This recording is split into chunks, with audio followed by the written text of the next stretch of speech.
PGI के doctors हैं, उन्होंने मुझे एक बात बोली थी, वो मुझे आज तक पिंच रहती है, मेरे दिमाग से नहीं निकलती है। क्या बात थी? वो यही कि भी आपका बेटा ठीक नहीं हो पाएगा कभी भी। दिल्ली में भी उन्होंने बोला, उन्होंने कोई गारंटी नहीं ली, वो बोल रहे कि गारंटी नहीं है, ट्रांसप्लांट कर दें, 50 लाख में मांगे, 50 लाख में मांगे। चलो हम कर देते, नहीं था पैसा, हम चाहे अपना मेरा मकान है मैं वो भी बेच देता। दिल्ली के मैंने बहुत हॉस्पिटल्स में दिखाया इसको, गंगाराम जैसे मेदांता, ILBS, मैक्स, पीजीआई में भी 9 साल कॉन्टिन्यूस दिखाते रहे, तो किसी ने इसकी प्रॉब्लम का सोल्यूशन नहीं निकाला। रैला इंस्टीट्यूट के बारे में बताया चेन्नई में, वहाँ पे हम लेके गए, इसके फादर ने मतलब डोनेट किया है अपना लीवर ट्रांसप्लांट ही हुआ है, लास्ट ईयर हुआ था 14 जुलाई को। पीजीआई वालों ने बताया पहले कि उनको समझ ही नहीं आया क्या प्रॉब्लम है बच्चे को। जब मेरी सर्जरी हुई थी तब मैं आईसीयू में आया था, तब मेरे ब्लडिंग होने लग गई थी किसी चीज़ का। पापा को बोला कि हॉस्पिटल आके फिर से सर्जरी करवानी पड़ेगी। इसकी ज़्यादा देर लग गई सर्जरी के, तो इसका एक्स्ट्रा चार्ज होगा। 20% जो लिवर की बीमारियां हैं जल्दी डायग्नोस कराए तो मेडिसिन देके we can control those disease. तो मिल्क का प्रॉब्लम क्या है कि अगर ज़्यादा ले लिया तो आयरन अब्सॉर्प्शन लेस हो जाता है, तो वैसे भी आयरन डेफिशिएंसी की वजह से भी मतलब अनीमिया हो सकता है, बट लिवर की बीमारियों की वजह से हो सकता है। उसमें सबसे इम्पोर्टेंट जो मैंने बताया था विल्सन डिसीज और ऑटो इम्यून। हमारी हमारी धरती माता हमारी हमारी जान है, हम न रुकेंगे हम न झुकेंगे, हम भारत की शान है।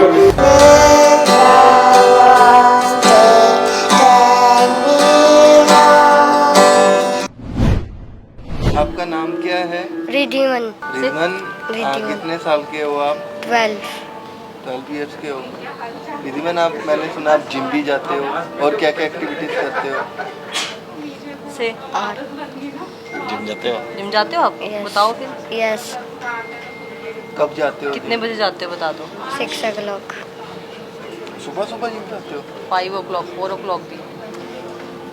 और क्या क्या एक्टिविटीज करते बता हो? दो क्या करते हो। भंगड़ा करते हो भंगड़ा, और बैट बॉल खेलते हो, बताओ से सब कुछ बताओ। बैट बॉल, इसके वो। क्रिकेट। मेरा नाम पूजा है, मैं डेराबस्सी के पास बरवाला से रहती हूँ, और ये मेरा बेटा, इसका नाम रिधिमान है। जब ये 2 साल का था तब से इसको दिक्कत है। मैंने जब ये 2 साल का तब इसको पीजीआई दिखाना स्टार्ट किया था। फर्स्ट उन्होंने बोला कि इसको वीट से प्रॉब्लम है, तब से लेकर कॉन्टीन्यूस कभी कहीं इसको दिखाते ही रहे। दिल्ली के मैंने बहुत हॉस्पिटल्स में दिखाया इसको, गंगाराम जैसे मेदांता, ILBS, मैक्स, पीजीआई में भी 9 साल कॉन्टीन्यूस दिखाते रहे, तो किसी ने इसकी प्रॉब्लम का सोल्यूशन नहीं निकाला। हम इसको लेके बहुत ज़्यादा परेशान थे। इसको आईज से दिखना बंद हो गया था, नाइट ब्लाइंडनेस थी, और बॉडी इतनी ज़्यादा वीक थी। पेट में 6 से 7 लीटर पानी भरा हुआ था। इसका चलना भी मुश्किल था, कोई एक्टिविटी नहीं करता था, चलता नहीं था बिल्कुल भी, थोड़ा सा चलता था थक जाता था, तकरीबन सोया ही रहता था ज़्यादातर, ब्लड नहीं बनता था बिल्कुल भी। हीमोग्लोबिन इसका 2 से 3 ग्राम ही रहता था तकरीबन ज़्यादा। तो फिर हमें मतलब किसी ने रैला इंस्टीट्यूट के बारे में बताया चेन्नई में, वहाँ पे हम लेके गए, इसके फादर ने मतलब डोनेट किया है अपना liver, part of liver. Madam, कितना मुश्किल था जब आप बता रहे हो कि 9 साल तो अपने पीजीआई में दिखाया, उसके बाद आपने दिल्ली का कोई बड़े से बड़ा कोई छोटा से छोटा अस्पताल सब जगह दिखाया। कितना उस टाइम मुश्किल होता है उस चीज़ों को फेस करना, जो उस टाइम डॉक्टर बताते हैं कि आपका बच्चा या बच नहीं पाएगा, या उसको ये बोला दिक्कत है, है। ऐसा बोला है, बहुत से डॉक्टरों ने बोला है, दिल्ली भी बहुत सारे डॉक्टरों ने बोला था कि क्यों दिल्ली क्या, पीजीआई के खुद के डॉक्टर हैं, मैं उनका नाम मेंशन नहीं करना चाहती, उन्होंने मुझे खुद बोला था कि क्यों इसको लेके घूमती रहती है सारा दिन, भी बच्चे के बचने की कोई 1% भी उम्मीद नहीं है, तो आप घर बैठो आराम से, और जब जितना इसका लाइफ स्पैन है इसकी सेवा करो। तो बस मैंने हार नहीं मानी, मैंने कहा नहीं, ऐसा तो नहीं हो सकता कि भी कहीं ना दिखाएं, कोई ट्रीटमेंट ऐसा तो है ही नहीं भी कोई बीमारी का इलाज ना हो, तो बस दिखाते ही रहे। दिल्ली में भी तकरीबन सब डॉक्टर्स ने यही बोला था कि इसकी प्रॉब्लम जो, इसका कोई ट्रीटमेंट नहीं है। कोई ऐसी बात होती है जो याद रह जाती है या पिंच कर जाती है दिल हाँ, को? पिंच की हुई है। पीजीआई के डॉक्टर्स हैं, उन्होंने मुझे एक बात बोली थी, वो मुझे आज तक पिंच रहती है, मेरे दिमाग से नहीं निकलती है। क्या बात थी? वो यही कि भी आपका बेटा ठीक नहीं हो पाएगा कभी भी, कि क्यों इसको लेके आती है यहाँ पे बार बार, भी इसका कोई ट्रीटमेंट का कोई इलाज ही नहीं है, इसकी जो प्रॉब्लम है उसका कोई इलाज ही नहीं है बिल्कुल भी। तो उन्होंने तो मुझे मतलब पहले भी बोला इसको, उन्होंने 9 साल में मुझे 9 तरह की बीमारियां बताई हैं इसको, कि इसको ये है, इसको ये है। कभी मतलब फिक्स थे ही नहीं वो कि इसको ये प्रॉब्लम है। जिस हिसाब से इनका बॉडी का स्ट्रक्चर था, आपने हाँ। बताया कि फिर इसको उठाना बहुत मुश्किल होता था, इसको चल नहीं पाता था, कभी कभी 3-3 फ्लोर चलना पड़ता था ले लेके उठा उठा के। तो बहुत मुश्किल होता है सर्वाइव करना। घर पे बेटी है, मेरी बेटी को घर पे अकेला छोड़ के जाना। उस टाइम कितना मुश्किल होता है जब सोसाइटी में हाँ, जाते हैं, कोई कहीं हाँ, जाते हैं, बाहर जाते हैं, उसके बाद सोसाइटीज़ में भी बात है, जैसे हम इसको कहीं लेके जाते थे, जैसे फैमिली फंक्शन है तो सब अपना सब कुछ छोड़ के इसको ही देखते रहते थे, इसके फेस की तरफ देखते थे भी ये कैसा बच्चा है। सब ने पूछना मुझसे, मैंने बस में ट्रैवल करना तो इसने मुझे बोलना कहीं पर ही, मम्मा सब मुझे ही क्यों देखते हैं। भी जैसे इसका स्टमक बहुत ज़्यादा बड़ा था और फेस में मतलब काफ़ी स्ट्रक्चर इसका पूरा ही बिगड़ा हुआ था। तो होता तो है ही है, दिल में पिंच भी होता है, दिल में मतलब फील भी होता है। कई बार रोना भी आ जाता था देख के, रोते भी थे कई बार। हम दोनों, मेरे हस्बैंड और वाइफ, हम कई बार बहुत रोते थे कि ऐसा क्यों हुआ है हमारे साथ भी, इतनी प्रॉब्लम्स क्यों हैं। तो अब आपने सारी बात बताइए कि क्या क्या प्रॉब्लम थी, प्रॉब्लम का सॉल्यूशन कैसे हुआ, क्या ट्रीटमेंट इनको दिया गया? ट्रीटमेंट इसका यही हुआ कि हम इसको मतलब यहाँ पे लास्ट ईयर जनवरी में ये बीमार हुआ बहुत ज़्यादा। तो यहाँ पे एक हॉस्पिटल है अल्केमिस्ट के नाम से, वहाँ पे एक डॉक्टर संजय मलिक हैं। उन्होंने मुझे बताया कि भाई इनको ना आप चेन्नई ले जाओ, कि वहाँ पे है इस बात का ट्रीटमेंट है। कॉस्टली तो है, थोड़ा पैसा तो इन्वेस्ट करना ही पड़ेगा, पर ट्रीटमेंट होगा। फिर हम इसको लेके गए वहाँ पे, डॉक्टर जगदीश से हमारा मिला। एक्चुअली उन्होंने इसको पहले ही देखा हुआ था, जब कभी उन्होंने ट्रेनिंग की होगी पीजीआई में तो उन्होंने इसको देख रखा था पहले ही। तो वहाँ पे जाके ही हमें सोल्यूशन मिला इसका प्रॉब्लम का। डॉक्टर रोनाल्ड से मिले, उन्होंने काफ़ी हेल्प किया हमारी हर तरह से। तो इनका लीवर ट्रांसप्लांट ही हुआ है, लास्ट ईयर हुआ था 14 जुलाई को, 1 ईयर हो गया अब। तो सर आपने लीवर डोनेट किया इन्होंने, 30% लीवर डोनेट तो किया। कितना मुश्किल होता है एक, चलो मैडम ने सारी चीज़ बता दी, पर एक बीइंग अ मैन कितना मुश्किल होता है हर एक चीज़ मैनेज करनी, हर एक हॉस्पिटल में जाना, क्योंकि मेन बात पैसे की भी होती है। और क्या जाता है कि बच्चे जो हैं वो पैसों से भी बढ़कर होते हैं। एक बारी आपने पैसा भी हर जगह इन्वेस्ट किया होगा, हर जगह आप घूमे होंगे, उसके बाद कितना मुश्किल होता है पैसे इन्वेस्ट करने के बाद भी, सारी चीज़ करवाने के बाद भी, जब डॉक्टर बोलते हैं कि बचना बहुत मुश्किल होता है सर। मुझे पता है, अब मैं हूँ एक दिहाड़ीदार बंदा, लगा लो, ठीक है। मेरा छोटा सा एक बिजनेस है, वो भी बाहर हिमाचल में है। तो अब मैं ना तो काम पे ना जाऊँ तो तब भी मुश्किल है, बच्चों को लेके मैं घूम नहीं सकता था। तो ये घर में अकेली, अब इनको लेके घूमना पड़ता था। अब मैं काम छोड़ दूँ, पैसा नहीं कमाऊँगा तो इस पर कैसे लगाऊंगा। यही था कि मैं हर मंथली जो भी कमा रहा था इसके ऊपर लगा रहा था, जो कमाना टोटली इसके ऊपर लगा दूँ। यानी कि मंथ में लगा लो सर 15 दिन तो हॉस्पिटल थे हम, एक मंथ में 15 दिन तो हॉस्पिटल में एडमिट नहीं है। कभी पीजीआई, कभी कहीं ना कहीं जाए, तो कोई नहीं, हमने होम्योपैथिक होलोपैथिक कुछ नहीं छोड़ा था।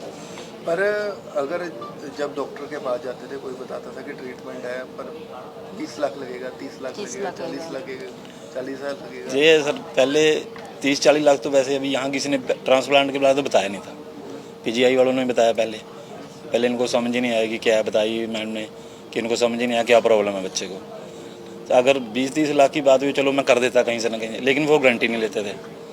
दिल्ली में भी उन्होंने बोला, उन्होंने कोई गारंटी नहीं ली, वो बोले कि गारंटी नहीं है, ट्रांसप्लांट कर दें। 50 लाख रुपये मांगे, 50 लाख रुपये मांगे। वेदांता ने, चलो हम कर देते, नहीं था पैसा, हम चाहे अपना, मेरा मकान है मैं वो भी बेच देता, मेरे पास गाड़ी है मैं गाड़ी भी बेच देता, लेकिन गारंटी नहीं लेते थे। 50 लाख तक मांगे हैं तो 50 लाख भी देने को तैयार थे, पर जब भी गारंटी नहीं जब भी गारंटी नहीं थी। लेकिन सर उसका क्या फ़ायदा, क्योंकि मैं पहले 30-40 लाख रुपए लगा चुका था, क्योंकि हर मंथली मैं करूँ सर 15 दिन तो हॉस्पिटल थे, कहीं 10,000 कहीं 20,000 का बिल है, कहीं 5,000 का बिल है, दे ही रहे थे। चलो फिर लास्ट में ये था, पैसा तो नहीं था, लेकिन मैं मकान बेच देंगे, मैं कुछ भी बेच दूंगा, लेकिन गारंटी नहीं थी, गारंटी नहीं ले रहे थे सर। वो ब्लीड होता था इसको बहुत ज़्यादा, माउथ से, नोज से, स्टूल में भी बहुत ब्लीड होता था। एक बार तो आज से 3-4 साल पहले 15 घंटे ब्लीड चलता रहा इसके नोजी से।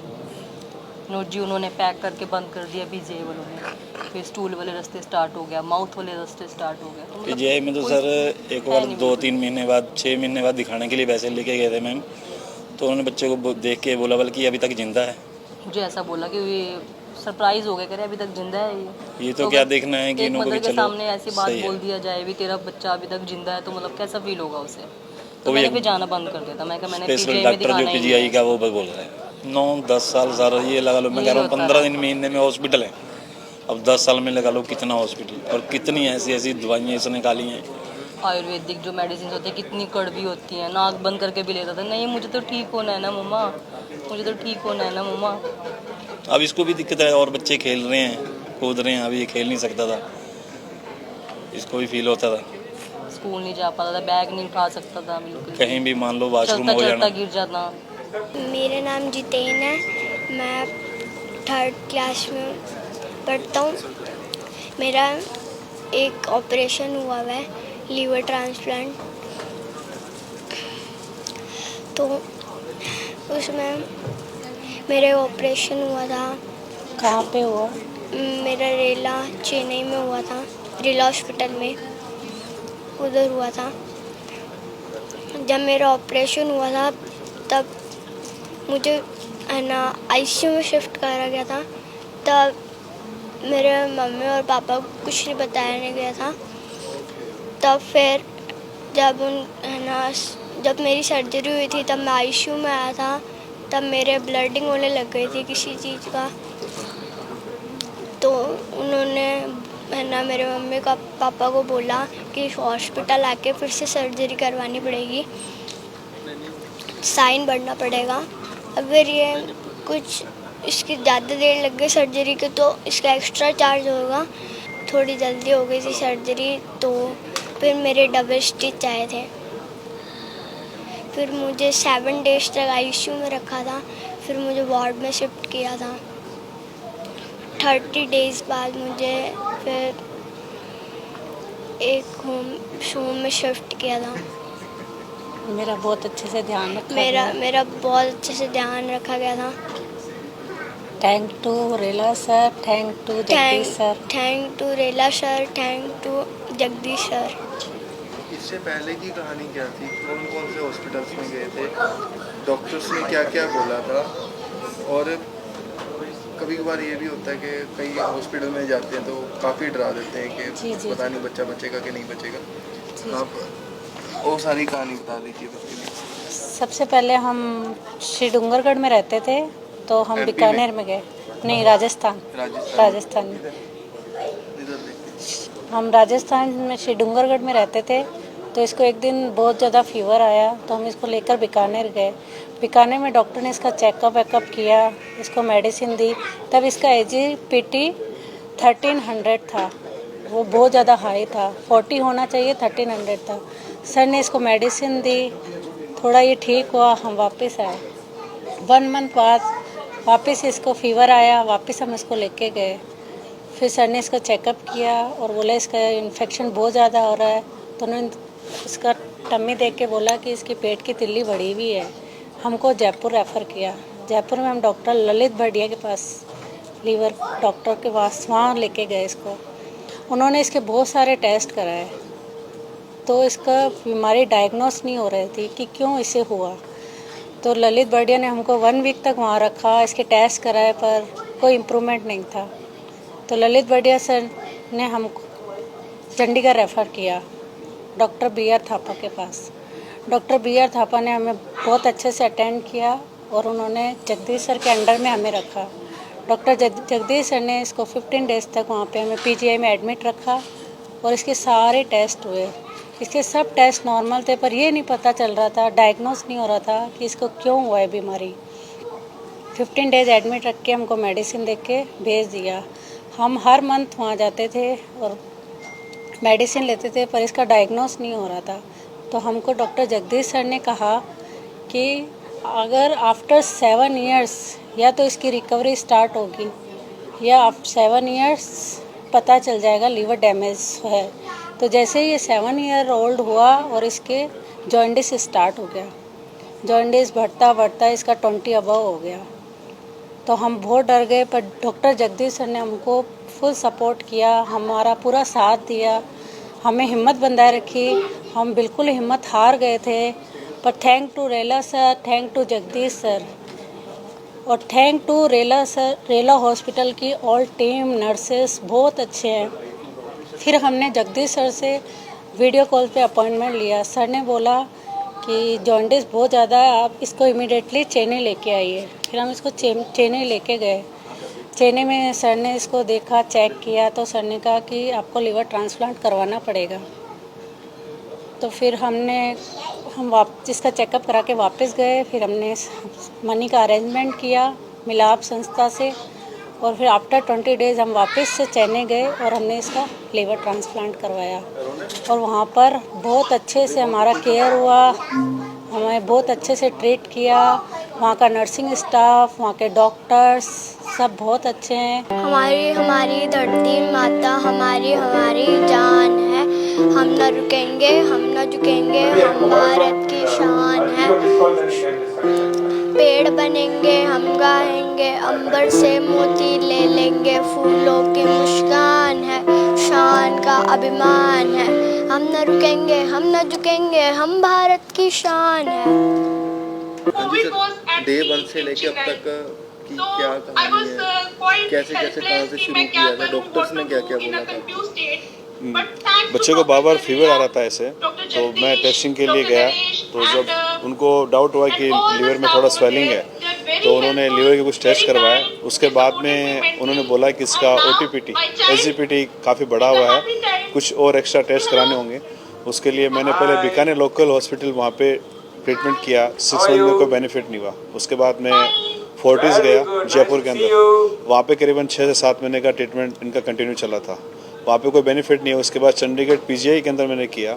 उन्होंने काफ़ी डायग्नोस करने का किया, डॉक्टर जगदीश मेनन और प्रोफेसर BR थापा, उनके अंदर मेरा केस था। तो उन्होंने मेरे को बताया कि बच्चे का वो रेयर केस है, हो सकता है कि 7 या 10 ईयर केस में इसका लीवर या तो पूरा फंक्शनली प्रॉपर वर्क करेगा, या इसका लीवर आगे डैमेज की तरफ जाएगा। तो जैसे मेरा बेबी 7 ईयर का हुआ, तो उसका जॉन्डिस इंक्रीज होना स्टार्ट हो गया। तो हर मंथ उसका 1 to 2 पॉइंट इसका जॉन्डिस इंक्रीज होता गया। फिर मैंने डॉक्टर जगदीश मेनन से कांटेक्ट किया। उन्होंने बोला कि आप टेस्टिंग के लिए एक बार यहाँ पे आइए, वर्किंग देखा। उन्होंने स्टोरेट थेरेपी के थ्रू पहले 1 मंथ ट्राई किया, उससे कोई बेनिफिट नहीं हुआ। उन्होंने बोला कि डेफिनेटली लीवर ट्रांसप्लांट के लिए जाना पड़ेगा। तो फिर उन्होंने पूरा प्रोसेस चालू किया। हम 2 से 3 मंथ्स रुके। इस बीच में मैंने काफ़ी हॉस्पिटल्स में ट्राई किया मैंने, जबकि महात्मा गांधी जयपुर में किया, साकेत मैक्स दिल्ली के अंदर किया, वेदांता में किया, पर इतना सेटिस्फेक्शन मेरा नहीं हो पाया। मेरा सबसे ज़्यादा बेटर रिजल्ट तो मैंने देखा था कि रेला हॉस्पिटल का ही सबसे बेस्ट था। और काफ़ी जगह से मैंने गंगा ग्लोबस में भी गया था, जहाँ पे रेला सर भी पहले वहाँ पे थे। उन्हीं की पूरी टीम इंटायर मूव हुई थी रेला के अंदर। तो वहाँ पे उन्हीं के थ्रू मैंने सोचा कि हग अमाउंट, मतलब उन्होंने अपना सक्सेस रेशो दिया है लीवर ट्रांसप्लांट के लिए, 5000 अबव उन्होंने सर्जरी की है। तो मेरा सेटिस्फेक्शन वहीं के लिए हुआ। और वहाँ की टीम ने मेरे को बहुत अच्छा सपोर्ट भी किया। और मेरा फाइनेंशियल प्रॉब्लम भी था, तो उन्होंने उनको सपोर्ट करा के मेरे को दिया। मिलाप के थ्रू मेरा फंड राइज भी पूरा हुआ और अच्छे से लीवर ट्रांसप्लांट हुआ। बेबी 1 ईयर का हो गया, डेफिनेटली सब कुछ ओके है।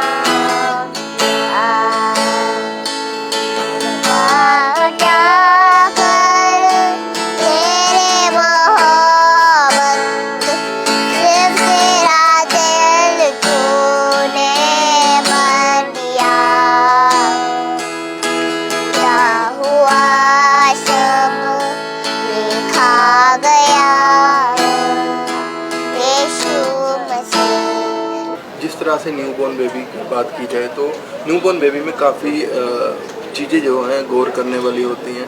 अगर उनको कोई बीमारी है तो उस पर भी कई चीज़ें गौर करने वाली होती है, काफ़ी बारीकी से उनको देखना पड़ता है। तो कौन कौन से सिम्टम्स हैं या फिर कौन कौन सी चीज़ें ऐसी हैं जिनको गौर करना चाहिए न्यूबॉर्न बेबी पर? तो न्यूबॉर्न बेबी जो है, हमें पता ही है कि बहुत ही नाजुक होता है। और जैसे ही वो डिलीवर होता है, तो आपके जो चाइल्ड स्पेशलिस्ट होते हैं वो उसको थॉरली चेक करते हैं, देखने के लिए कोई ऑब्वियस उसमें बीमारी तो नहीं। वो ये भी देखते हैं कि प्रेगनेंसी कैसी रही, बिकॉज कुछ बीमारियां होती हैं जो प्रेगनेंसी में भी डिटेक्ट हो सकती हैं और उनके बारे में भी ध्यान रखना पड़ता है। जब उसकी डिलीवरी हो जाती है फिर हम उसको देखते हैं कि कोई उसमें हाई रिस्क फैक्टर तो नहीं, जैसे प्रीमेच्योर है, उसका वज़न बहुत कम है, तो हमें स्पेशल ध्यान रखना पड़ता है। कई बार आईसीयू में भी उनको रखना पड़ सकता है ऑब्जर्वेशन के लिए। बट ज़्यादातर बच्चे जो टाइम पे होते हैं, जिनका वज़न ठीक होता है, उनको जल्दी से जल्दी विद इन फर्स्ट आवर हम ब्रेस्ट फीडिंग स्टार्ट कर देते हैं। कुछ इम्पॉर्टेंट पॉइंट्स जो इस समय पहले 2-3 दिन के लिए होते हैं, एक फीडिंग होता है, एक होता है कि बच्चे का टेम्परेचर मेंटेन हो, बिकॉज ये बच्चे जल्दी ठंडे हो सकते हैं और अगर ओवर रैपिंग कर दे तो ज़्यादा गर्म भी हो और बुखार जैसा भी हो सकता है। तीसरा ये देखते हैं कि उनको कोई ऑब्वियस प्रॉब्लम तो नहीं, सांस उनका ठीक चल रहा है, यूरिन पॉटी जैसे आना चाहिए वैसे आ रहा है, तो ये चीज़ें देखते हैं। और फिर नेक्स्ट डे से, क्योंकि आपने सुना होगा कि मोस्ट ऑफ द काफ़ी बच्चों में थोड़ा पीलिया हो जाता है, तो पीलिया के बारे में भी डॉक्टर उसको देखते हैं। पीलिया कुछ हद तक इसलिए होता है क्योंकि इन बच्चों का लीवर पहले 2-4 दिन थोड़ा इमेच्योर होता है, पूरा काम नहीं कर रहा होता, और जैसे वो काम करना शुरू कर देता है तो पीलिया अपने आप ही ठीक हो जाता है। बट एक लेवल से ज़्यादा पीलिया हो जाए तो कुछ कॉम्प्लिकेशंस होने के चांस रहते हैं, बिकॉज बहुत हाई पीलिया ब्रेन को भी डैमेज कर सकता है। अरे डॉक्टर साहब, बात की जाए तो कहा जाता है कि अगर बच्चे को ऐसे पीलिया की शिकायत है या फिर न्यूबॉर्न बेबी को, तो उसको कहते हैं कि थोड़ी धूप लगवानी चाहिए, पीछे उसको लिटाकर थोड़ी धूप लगवानी चाहिए। क्या वो चीज़ें सही? कोई नुकसान नहीं है, बहुत ज़्यादा फ़ायदा भी नहीं है, बिकॉज हमें ध्यान क्या रखना है कि धूप में कई तरह की रेज होती हैं, कुछ थोड़ी हार्मफुल भी हो सकती हैं। तो अगर हमने 15-20 मिनट लगानी हो तो हमें बहुत ज़्यादा टाइम के लिए नहीं लगाना। अगर 15-20 मिनट भी लगानी है तो हमें ध्यान ये रखना है कि उनके आइज़ पे ना पड़े और बच्चा गर्म ना हो जाए। तो बहुत ध्यान रखते हुए 10-15 मिनट लगा सकते हैं अगर वैसा अवेलेबल हो। कई बार हम लोग देखते हैं कि मौसम ऐसा होता है कि नहीं अवेलेबल, तो उसमें कोई घबराने की बात नहीं है, ये बहुत इम्पॉर्टेंट चीज़ नहीं है। डॉक्टर साहब, आपसे बात कर लेते हैं। डॉक्टर साहब, बेसिकली देखा जाता है 6 महीने के बच्चों से देखा जाता है, 6 महीने के बच्चों से लेकर 6 साल, 10 साल, 3 साल, आपके पास इतने बच्चे जो आए हैं जिनका लीवर ट्रांसप्लांट करना पड़ता है। बेसिकली वो शुरुआत उसकी कहाँ से होती है? क्या उसके पीछे कारण होते हैं? क्या वो जेनेटिक होता है या फिर कोई ऐसे सिम्टम्स होते हैं जो लीवर जो है बच्चे का ख़त्म कर देते हैं? जैसे बड़ों में होता है लिवर डिसीज़, उसका मेन रीज़न है आइदर तो अल्कोहल रिलेटेड या फैटी लिवर, वही कॉमनस्ट है बड़ों में। लेकिन बच्चों में जो लिवर डिसीज़ होता है उसका कई रीजंस है जो स्टार्ट करते हैं जेनेटिक डिसऑर्डर के साथ में, हो सकता है इम्यून मीडिएटेड डिसऑर्डर्स हो सकता है, या फिर जन्म से लेके उनकी जो स्ट्रक्चरल प्रॉब्लम, जैसे किसी का पित्त वाली जो नली है उसकी बनावट में कुछ नुक्स है तो उसमें भी दिक्कत हो सकता है। तो इन्फेंट जो न्यूबॉर्न बेबीज़ है उसमें लिवर डिसीज़ यूजुअली होता है, एक तो जिसका नाम है बिलियरी अट्रेसिया, जो होता है बेसिकली बिकॉज उनकी जो बाइल डक्ट है, पित्त की नली है, वो ब्लॉक्ड है और बाद में क्या होगा कि लिवर फेलियर में जाता है। वैसे लिवर फेलियर का साइंस है पेट में स्वेलिंग, जैसे पानी भरने का ये हो सकता है, नशा पड़ सकता है बेबी को और उल्टी में मतलब खून आ सकता है। बाद में देखा जाए तो कई टाइप ऑफ जेनेटिक डिसऑर्डर है जिसके साथ में इनिशियल प्रेजेंटेशन इवन खारिश के साथ में हो सकता है। हमने देखा है कि बेबीज़ शुरू में तो खारिश के साथ आते हैं, बाद में 2-3 महीने के बाद LFT उनका इंक्रीज होना जाता है, देन बाद में पीलिया होता है। अभी लेट चाइल्डहुड में एक कॉमन जेनेटिक बीमारी जो हम देखते हैं उसका नाम है विल्सन डिजीज़। ये काफ़ी कॉमन है एक्चुअली, और ये बच्चे फटाफट डिटोरेट हो जाता है। एक दिन उनको जॉन्डिस आ गया, नेक्स्ट डे वो एनकेफेलोपैथी में वैसे मतलब नशा में जाता है। ये बीमारी अगर जल्दी डायग्नोस हो गया तो उसके लिए एक मेडिकल ट्रीटमेंट है। तो बच्चों में एटलीस्ट 20% जो लिवर की बीमारियाँ हैं जल्दी डायग्नोस कराए तो मेडिसिन दे के we can control those disease, control कर सकते हैं। लेट स्टेज में बच्चा आ गया, जैसे मैंने ऑलरेडी बता दिया एडवांस लिवर डिसीज़ की फीचर्स अगर है तो उसमें मेडिसिन डाल के वो रिवर्सिबल नहीं होगा क्योंकि 90% लिवर उसमें डैमेज हो चुका होगा, जिस हालत में only curative option liver transplant ही है। तो डॉक्टर साहब, इसमें कई सिम्टम्स जो है देखे जाते हैं। अगर बच्चे को स्टार्टिंग में डॉक्टर को इतना अगर पता नहीं लगता तो जैसे बच्चा थोड़ा नॉर्मल होता है, उसको घर ले जाते हैं तो उसके ब्लड बहुत कम हो जाता है। जैसे इस बीमारी में देखा जाए तो बच्चों का 2-2 ग्राम 3-3 ग्राम तक खून रह जाता है। छोटे बच्चों में लाइक हीमोग्लोबिन की कमी, जैसे आप बता रहे हो ब्लड की कमी का, तो मल्टीपल कॉजेस है, उसमें से एक ही कारण है बस लिवर डिसीज़। उनको हेमाटोलॉजिकल डिसऑर्डर्स हो सकता है, जैसे आरबीसीज वगैरह, आपकी हड्डी से बनने में दिक्कत, जो मज्जा है उससे बनने में दिक्कत होता है, जिसको बोलते हैं थैलेसीमिया। तो एक टाइप ऑफ ब्लड की डिसऑर्डर्स है जिसके वजह से एचबी कम हो सकता है। न्यूट्रिशनल हो सकता है, जैसे उनका डाइट अच्छा नहीं है, आयरन ठीक तरह से नहीं मिल रहा है, खाना अच्छे से नहीं खा रहे हैं, या फिर ज़्यादा जंक फूड ही डिपेंड कर दिया, ज़्यादा कार्बोहाइड्रेट रिच डाइट कर दिया, तो उसमें भी आयरन डेफिशिएंसी। या मिल्क, कई बार हम देखते हैं कि 1 साल के बच्चे के अंदर 4-5 ग्लास अंदर जाता है मिल्क। तो मिल्क का प्रॉब्लम क्या है कि अगर ज़्यादा ले लिया तो आयरन अब्सॉर्प्शन लेस हो जाता है। तो वैसे भी आयरन डेफिशिएंसी की वजह से भी मतलब अनीमिया हो सकता है। बट लीवर की बीमारियों की वजह से हो सकता है। उसमें सबसे इम्पॉर्टेंट जो मैंने बताया था, विल्सन डिसीज़ और ऑटो इम्यून, ये दोनों बीमारियों के साथ में हमने एचबी काफ़ी ड्रॉप देखा। डॉक्टर साहब आपसे भी सलाह लेना चाहेंगे, आप भी कोई एक मैसेज सब लोगों तक पहुंचाना चाहूँ जिनके बच्चों को थोड़े सिम्टम्स हैं और वो समझ नहीं पा रहे कि अगर ये बीमारी है तो इनके सिम्टम्स क्या है या फिर किस तरह से उनका ट्रीटमेंट होगा, आप कोई मैसेज देना चाहेंगे? तो स्पेशली मैं एम्फोसिस ये करना चाहता हूँ कि इन्फेंट्स, जो छोटे बच्चे हैं, नवजात बेबी, उसके बाद में फॉलोअप में जो हम देखते हैं उसमें एक कॉमन डिसीज़ है बिलियरी एट्रिसिया। बिलियरी एट्रिसिया मतलब पित्त वाली जो नली है उसमें ब्लॉक जो आने का प्रॉब्लम है। ये बीमारी में जॉन्डिस शुरू में तो काफ़ी हल्का ही होता है, कई बार देख के हमें लगता नहीं है कि बेबी को जॉन्डिस है, बाद में स्लोली जॉन्डिस वो बढ़ता जाएगा। लेकिन एक ही क्लू जो हम शुरू में देखते हैं उसका साइन है, पॉटी जो है वो सफ़ेद रंग में आता है, तो वो सबसे इम्पॉर्टेंट साइन है।